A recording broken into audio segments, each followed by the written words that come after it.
Assalamualaikum warahmatullahi wabarakatuh. Perkenalkan, nama saya Amalia Yulita dari SMK PGRI Sumber Wetan, kelas 11 TKJ. Di sini saya akan menjelaskan komponen-komponen tentang motherboard beserta fungsi. Yang pertama yaitu slot prosesor. Slot prosesor adalah tempat perletakan prosesor pada motherboard. Dudukan ini berbentuk segi empat dengan lubang kecil-kecil tempat tertancapnya kaki-kaki pin prosesor yang tersusun bentuk matriks dua dimensi yang berfungsi untuk meletakkan prosesor ke motherboard. Dan yang kedua, konektor power pada motherboard atau ATX power. Konektor power pada motherboard adalah pin yang menyambungkan motherboard dengan power supply di casing sebuah komputer agar motherboard menerima daya power dari power supply. Dan selanjutnya ada not bright, adalah komponen yang menghubungkan prosesor CPU ke sistem memori dengan grafik controller AGP dan PCI Express melalui bus berkecepatan tinggi dan ke short bright. Fungsi dari not bright sendiri yaitu menjembatani arus data di sekitar main memori, prosesor, forset, bus, dan AGP bus, juga mengatur power kerja manajemen. Dan yang keempat ada slot memori RAM. Slot memori RAM berfungsi untuk memasang memori card RAM. Memori atau RAM ada beberapa jenis seperti SD RAM, DDR1, DDR2, DDR3, dan DDR4. Dan yang kelima ada port SATA atau serial ATA yang berfungsi untuk menghubungkan media penyimpanan seperti hard disk atau SSD ke motherboard. Dan ini ada PCI Express, adalah slot ekspansi yang didesain untuk menggantikan PCI bus yang lama. Banyak motherboard mengadopsi PCI Express karena PCI Express memiliki transfer data yang lebih cepat, terutama untuk keperluan grafis 3 dimensi. Dan yang selanjutnya ada di sini ada ini ada lampu warna hijau atau lampu LED pada motherboard. Lampu menyala jika terdapat standby power ke motherboard. LED ini bertindak sebagai reminder atau pengingat untuk mematikan sistem power sebelum menghidupkan atau mematikan komputer. Dan di komponen selanjutnya yaitu ada baterai CMOS.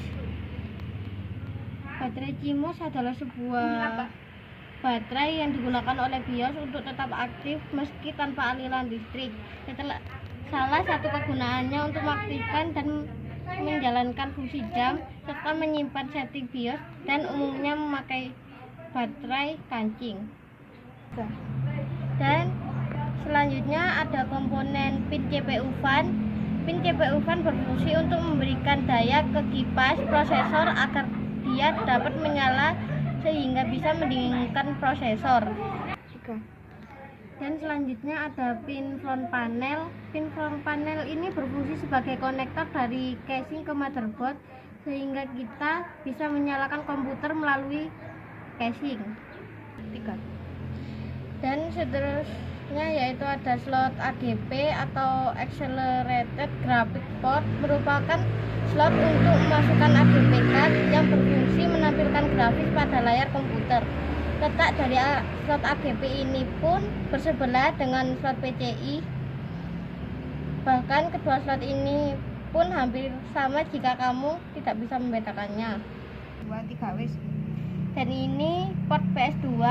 Port PS2 adalah konektor mini di 6 pin yang digunakan untuk menyambungkan keyboard dan mouse ke sistem komputer yang kompatibel dengan PC. Namanya berasal dari komputer pribadi seri IBM Personal System 2 yang diperkenalkan pada tahun 1987. Dan di sini ada port serial. Port serial adalah port asinkron yang ada pada komputer yang digunakan untuk menghubungkan perangkat serial ke komputer dan mampu mengirimkan sedikit demi sedikit Dan di sini ada port VGA. Port VGA adalah sebuah antarmuka analog pada kartu grafis yang umumnya digunakan untuk menghubungkan antara komputer dengan monitor. 3. Dan berikutnya ada komponen USB atau Universal Serial Bus. Port ini merupakan port multifungsi yang dapat digunakan pada beberapa perangkat atau peripheral lainnya, seperti mouse, keyboard, modem, wireless, dan lain sebagainya. Port USB merupakan pengembangan dari port serial. Saat ini port USB paling populer digunakan misalnya untuk flash disk, hard disk eksternal, mouse, keyboard. Kelebihan dari port USB adalah kemudahannya dalam melakukan koneksi device ke komputer. 2, 3. Nah, di sini ada port RJ45, LAN port. Port ini digunakan untuk menghubungkan komputer satu dengan komputer lainnya. Juga berfungsi menghubungkan CPU dengan jaringan komputer. Port ini juga bisa digunakan untuk menyambungkan komputer dengan internet. Dan di sini ini ada port audio. Pada port audio ada port line inject warna biru ini untuk menghubungkan sumber dari audio, dan port line outject hijau untuk menghubungkan ke headphone atau headset, dan yang warna pink atau port mikrofon untuk menghubungkan mikrofon pada komputer. Sekian presentasi dari saya, Amalia Yunita dari SMK PGRI Sumermanyu Wetan. Bila ada salah kata mohon dimaafkan. Wassalamualaikum warahmatullahi wabarakatuh.